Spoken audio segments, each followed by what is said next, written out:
Rated PG, patnubay at gabay ng magulang ay kailangan sa mga batang manonood. Heto na ang kwento ng walang hanggang pagmamahalan sa ikaw lang ang mamahalin. Hatid ng Sunsilk with Nano Complex. Tide, now with freshness of Downy at Presto Creams.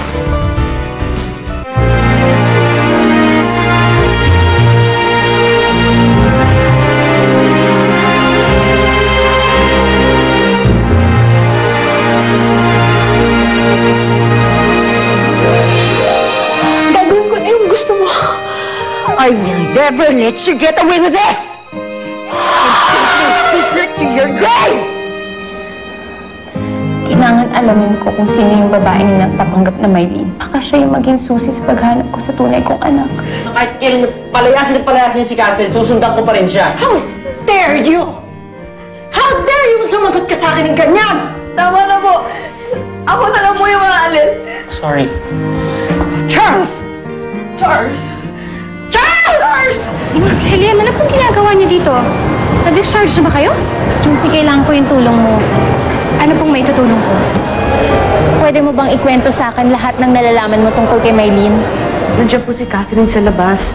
Gusto daw po kayo makausap. Importante lang daw po. Sir Ferdinand, lumabas ka na naman o.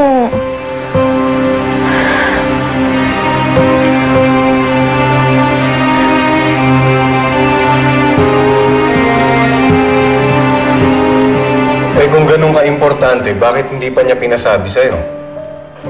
Daddy, alam mo, huwag mo na lang kayang kausapin si Catherine. Kasi mukhang hindi naman importante yung sasabihin nun eh. Baka nagpapapansin lang yun sa'yo. Mas mabuti pa kausapin ko na siya. Para matapos na. Daddy. Nakalimutan mo na ba yung ginawa niya? Di ba siya ngayon nagpahama kay Mami? Daddy, pag kinausap mo yun, lalaki yung ulo nun. Lalo niya na namang ipapahamak si Mami. Napagdidiskitahan na naman si Mami niyan eh.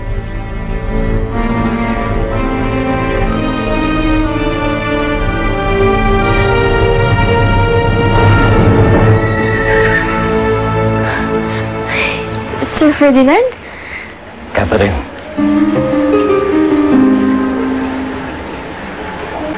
Mang Badong? Ano ginagawa niyo dito?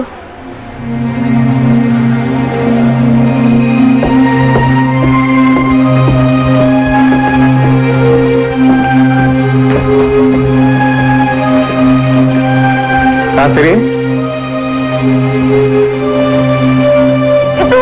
Huwag tumingin!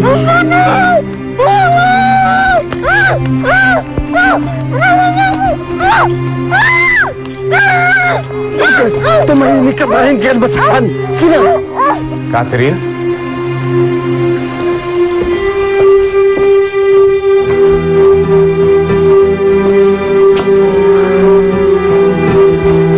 Manang, nasaan si Catherine?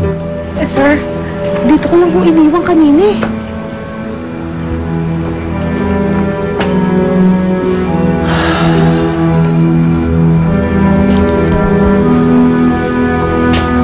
Guard, nasaan si Catherine?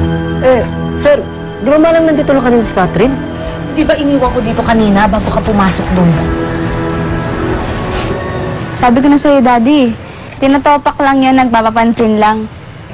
Dapat kasi, huwag mo nang kausapin.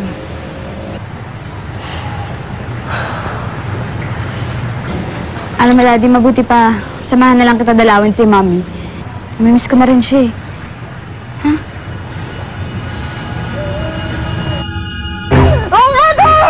Sinta ka daw! Sumama ka na para hindi ka masaktan! Hoy!